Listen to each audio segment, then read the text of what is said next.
हाय दोस्तों, मैं सर्वेश आजाद और आज मैं हाजिर हूं अपनी एक और नई क्लास लेकर जिसका नाम है King Lear by William Shakespeare. इससे पहले हम डिस्कस कर चुके हैं किंग लियर बाय नहम टैट।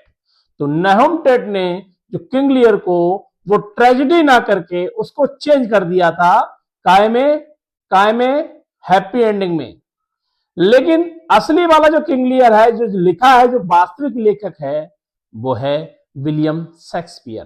तो विलियम शेक्सपियर ने यहां पर जो ट्रेजेडी लिखी है, ये ट्रेजेडी है, यहां पर हैप्पी एंडिंग नहीं है। तो चलिए बात करते हैं, आज हम देखते हैं इस स्टोरी को, इस कहानी को। चलिए तो शुरुआत करते हैं। किंग लियर की पूरी कहानी को हम हिंदी में डिस्कस करेंगे। दोस्तों आज हम पढ़ेंगे किंग लियर, जो विलियम शेक्सपियर की सबसे महान ट्रेजिक प्लेज में से एक मानी जाती है। यह कहानी है एक बूढ़े राजा की जिसने भावनाओं में आकर या भावनाओं में बहकर क्या कर दिया, उसने गलत निर्णय ले लिया और अंत में पूरा परिवार उसका नष्ट हो गया, पूरा परिवार खत्म हो गया और मानसिक शांति वगैरह सब कुछ उसने लास्ट में खो देता है। मानसिक शांति खो देता है और लास्ट में खुद भी खत्म हो जाता है, पूरी फैमिली खत्म हो जाती है। इस प्ले में हमें क्या क्या मिलता है, पहले उसकी बात कर लेते हैं। इस प्ले में हमें फैमिली बेट्रियल मिलता है, ग्रीड मिलती है, मैडनेस मिलती है, ट्रू लव मिलता है, रिवेंज मिलता है और ट्रेजेडी मिलती है। तो ये इसके की फैक्ट हैं, जिसमें से 6 की फैक्ट हैं जो यहां पर हमें सब कुछ मिलता है। मेन कैरेक्टर इसमें कौन कौन है, पहले मेन कैरेक्टर को समझ लेते हैं। तो पहला कैरेक्टर है किंग लियर, ब्रिटेन का बूढ़ा राजा है। दूसरी जो कैरेक्टर है उसकी बड़ी बेटी गॉनरेल, बहुत चालाक और लालची है। दूसरी बेटी है इसकी रीगन, और कैरेक्टर मतलब तीसरा कैरेक्टर कौन है, इसकी बेटी, दूसरी बेटी नाम है रीगन यानी मझली बेटी। वो कैसी है, वो निर्दयी है और स्वार्थी है। और चौथा जो कैरेक्टर है वो बहुत इंपॉर्टेंट है। चौथा कैरेक्टर है लियर की सबसे छोटी बेटी जिसका नाम कॉर्डेलिया है। वो ईमानदार और अपने पिता से सच्चा प्रेम करने वाली लड़की है। इसके अलावा और कौन है, पांचवा कैरेक्टर है अर्ल ऑफ ग्लॉसेस्टर, जो राजा का लॉयल नोबल मैन है। छठा कैरेक्टर है एडगर, ग्लॉसेस्टर का अच्छा बेटा है। और सातवां कैरेक्टर है एडमंड, जो ग्लॉसेस्टर का इलिजिमेट सन है, यानी कि नाजायज बेटा है, और जो इसमें विलेन भी है। इसके अलावा नंबर 8 की बात करें तो इसमें कौन है, नंबर 8 पे कैंट है, राजा का लॉयल सर्वेंट है कैंट। नंबर 9 यहां पर फूल है, राजा का विदूषक, या कह सकते हो जोकर या फिर कॉमेडियन। राजा का विदूषक लेकिन सबसे समझदार भी है, वो समझदार भी बहुत है। तो एक्ट 1 में किंगडम का बंटवारा हो रहा है। शुरुआत हो रही है कहानी की शुरुआत होती है। अब यहां पर हम कहानी की शुरुआत कर रहे हैं दोस्तों। यहां कहानी की शुरुआत होती है बूढ़े राजा लियर से। वह अपनी उम्र के कारण राज्य छोड़ना चाहता है और अपने किंगडम को 3 बेटियों में बांटना चाहता है। लेकिन किंगडम बांटने से पहले वह एक स्ट्रेंज टेस्ट रखता है। वह पूछता है, तुम मुझसे कितना प्रेम करती हो। पहली लड़की जो बड़ी बेटी होती है गॉनरेल की चापलूसी, और गॉनरेल कहती है चापलूसी से, क्या कहती है, मैं आपसे अपनी जान से भी ज्यादा प्रेम करती हूं। किंग लियर खुश हो जाते हैं। रीगन का नंबर आता है। रीगन भी झूठी तारीफ ही करती है। रीगन उससे भी बढ़कर अपनी बड़ी बड़ी बातें करती है, उससे भी बढ़कर। लियर फिर खुश हो जाता है। अब बारी आती है कॉर्डेलिया की, जो उसकी सच्ची बेटी है। अब कॉर्डेलिया से पूछा जाता है, अब लियर अपनी छोटी और सबसे प्यारी बेटी कॉर्डेलिया से पूछता है। कॉर्डेलिया कहती है, मैं आपसे उतना ही प्रेम करती हूं जितना एक बेटी को अपने पिता से प्रेम करना चाहिए। सच बोलती है, ना ज्यादा करती हूं और ना ही उससे कम। लियर को यह जवाब पसंद नहीं आता। उसे लगता है कॉर्डेलिया उससे प्रेम नहीं करती है, उसे यह लगता है। गुस्से में वह कॉर्डेलिया को डिसओन कर देता है, यानी देश से निकाला दे देता है, उसे किंगडम से निकाल देता है। कैंट का विरोध। अब कैंट इसका विरोध करता है। कैंट राजा को समझाने की कोशिश करता है कि कॉर्डेलिया सच्ची है, लेकिन लियर गुस्से में कैंट को भी एग्जाइल कर देता है, कैंट को भी बाहर निकाल देता है, बोले तू भी निकल जा इस देश से। कॉर्डेलिया की शादी। अब वहां पर क्या है, जब स्वयंवर था उस समय बंटवारा जो हो रहा था वो कॉर्डेलिया के स्वयंवर के समय पे हो रहा था। वहां पर कौन कौन आया था, वहां पर किंग ऑफ फ्रांस आया था और अन्य लोग भी आए थे। अब यहां पर जो दूसरा व्यक्ति एक और आता है, वो कॉर्डेलिया को इसलिए मना कर देता है कि उसके पास जमीन जायदाद नहीं, कुछ बचता नहीं है। जब वो निकाल देता है तो बाकी लोग उससे छोड़ देते हैं, यानी अन्य जो स्वयंवर में आए हुए लोग होते हैं वो कॉर्डेलिया से विवाह करने से इनकार कर देते हैं। क्यों? क्योंकि राजा लियर ने उसे अपनी पूरी जमीन जायदाद और राज्य से बेदखल कर दिया है। लेकिन यहां पर जो किंग ऑफ फ्रांस है वो इस चीज को समझता है, वो समझदार होता है और वो ये समझता है कि कॉर्डेलिया सच्ची बेटी है और कॉर्डेलिया की सच्चाई से प्रभावित होकर वो उससे शादी करने को तैयार हो जाता है। अब किंग ऑफ फ्रांस कॉर्डेलिया की अच्छाई देख कर उससे शादी कर लेते हैं और कॉर्डेलिया फ्रांस चली जाती है, किंग ऑफ फ्रांस के साथ रानी बन जाती है वहां की।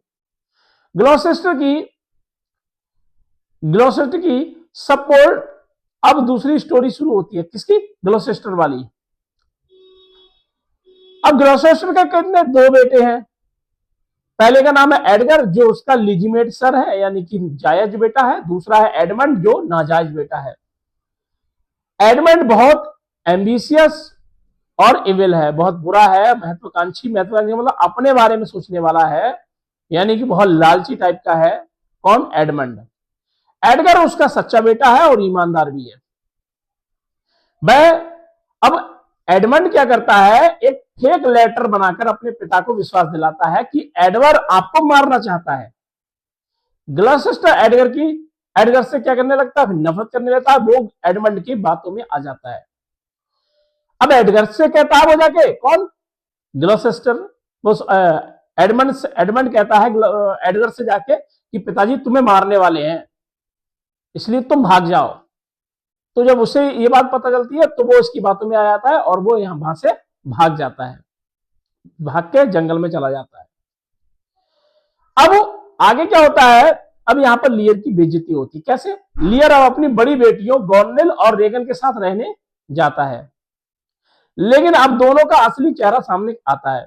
पहले वो किसके पास होता है? गॉर्नेल के पास, बड़ी बेटी के पास। अब उसकी बड़ी बेटी उसके साथ बुरा बर्ताव शुरू कर देती है। वो उसे भला बुरा कह के और अपनी जो मंझली बेटी है रेगन के यहां पर चला जाता है। रेगन वो ऑलरेडी उसको पत्र लिख के पहले से बता देती कि पिताजी तुम्हारे पास आ रहे हैं, और वो सटिया गए। जब वो वहां पहुंचता है तो वो लड़की भी उसके साथ वैसा ही व्यवहार करना शुरू कर देती है। उसके जो कुछ सिपाही होते हैं उसके साथ में उनको भी छीन लेती है और कहती है तुम्हें क्या जरूरत सिपाहियों की। इस तरीके से वो लड़की भी उसे दुत्कार देती है। अब दोनों का चेहरा लियर के सामने आ जाता है। लियर का अपमान करती हैं और उससे सैनिक होती हैं वो छीन लेती हैं। उसे यूजलेस बूढ़ा कहती हैं, दोनों बेइज्जती करती हैं। अब लियर वहां पर टूट जाता है। अब यहां एक सीन है स्टॉर्म का, तूफान आता है। एक रात भयंकर तूफान आता है। लियर पागलों की तरह तूफान में भटकता है। ये सीन जो है वो शेक्सपियर का फेमस सीन माना जाता है, ध्यान रखना इसको। यहां लियर धीरे धीरे मेंटली अनस्टेबल हो जाता है। उसके साथ उसका कौन कौन है? उसके साथ में अभी फूल है उसका, कैंट डिस्गाइज भेष बदले हुए है, कैंट भी उसके साथ है, और एडगर मैडमैन पागल बनकर एडगर भी उसके साथ है, पागल बनकर उसने भी अपने आप को डिस्गाइज कर लिया है, यानी कि भेष बदल लिया है अपना। अब ग्लॉसेस्टर की मदद अब कैसे होती है? ग्लॉसेस्टर सीक्रेटली लियर की मदद करता है। ग्लॉसेस्टर जो होता है एडगर और एडमंड का पिता, वो चुपके चुपके सीक्रेटली किसकी मदद करता है? राजा लियर की। लेकिन एडमंड अपने पिता की बेट्रियल कर देता है और सारी बात रेगन और कॉर्नवाल को बता देता है। जो रेगन का पति है कॉर्नवाल, तो रेगन और कॉर्नवाल को कौन? एडमंड यानी उस ग्लॉसेस्टर का सौतेला बेटा, वो वहां सब कुछ बता देता है कि मेरे पिता इस तरह से तुम्हारे पिता की मदद कर रहे हैं। अब क्या होता है? ग्लॉसेस्टर की आंखें निकाल दी जाती है। कौन कौन? कॉर्नवाल और रेगन ये क्या कर देते हैं? ग्लॉसेस्टर की आंखें निकाल लेते हैं। किस जुर्म में? उसके पिता की मदद करने के जुर्म में।